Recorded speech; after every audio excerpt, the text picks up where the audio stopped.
May panibagong budol na naman. So bilang camper backpacker, naghahanap talaga kami ng compact. Hindi bulky at madali lang bitbitin. Kaya nung nakita namin itong griller na to, ayun, nagpabudol agad kami. Kaya nung next camping, ito na agad ang gamit namin. Dahil alam nyo naman, hindi mawawala sa camping ang ihaw-ihaw. Madali lang naman siyang buuin dahil may manual na siyang kasama.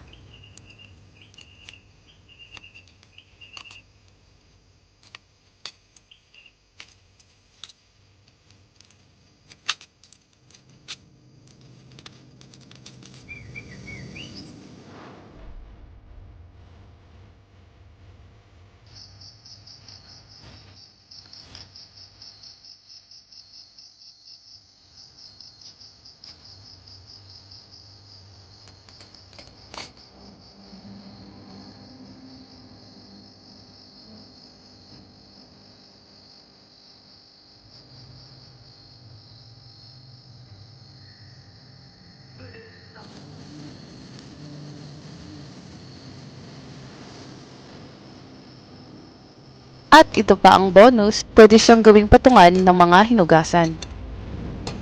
Nasa yellow basket lang yan.